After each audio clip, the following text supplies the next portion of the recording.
risalah kehidupan. Islam sukses membangun peradaban semesta karena ajaran Islam mengandung nilai-nilai yang melintasi segala hal. Ajaran akidah, ibadah, dan akhlak bersenyawa dengan urusan muamalah duniawiyah sehingga melahirkan dimensi kafah rahmatan lil alamin.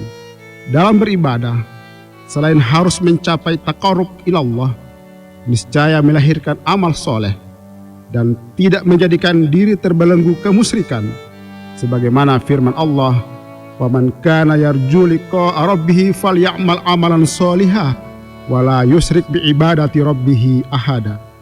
Barang siapa mengharap perjumpaan dengan Tuhannya, maka hendaklah ia mengerjakan amal soleh dan janganlah ia mempersekutukan pada apapun dalam beribadah kepada Tuhannya. Surah Al-Kahfi ayat 110. Dalam rukun sholat, ibadah pun terbuka banyak kaifiyah atau cara yang memudahkan demi tercapainya kemaslahatan hidup manusia.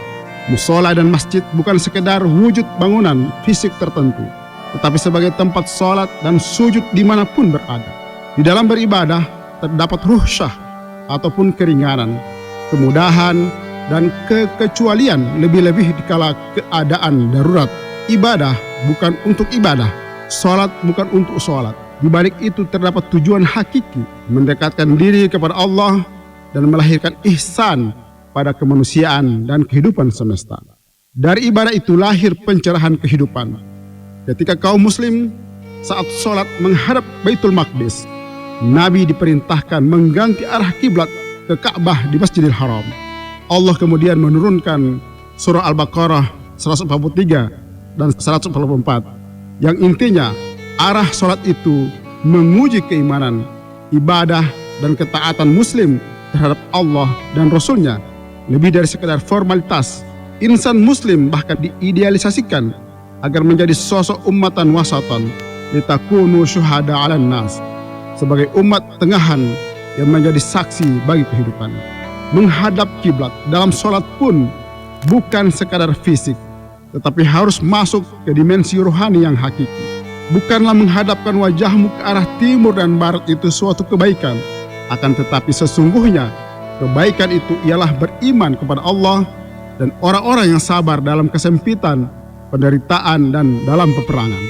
Merekalah itulah orang-orang yang benar imannya, dan merekalah orang-orang yang bertakwa.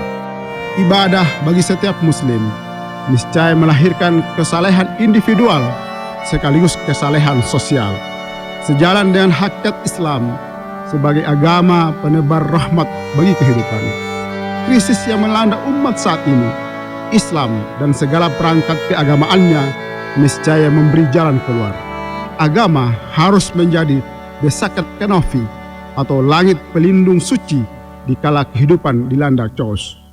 Risalah Nabi di kala krisis wabah yang menimbulkan chaos dalam jagat kemanusiaan semesta adalah wujud dari kanopi suci Islam dalam memberi solusi.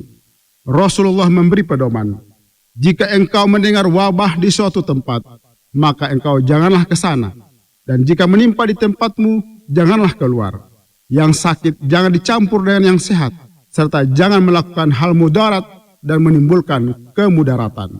Tuntunan keagamaan Nabi itu lebih dari cukup sebagai resep hadapi kesusahan hidup.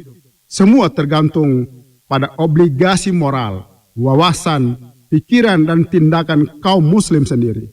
Ingatlah, tugas utama kaum muslim selain beribadah ialah menjalankan peran kekhalifahan di muka bumi. Disitulah kehadiran Islam sebagai risalah kehidupan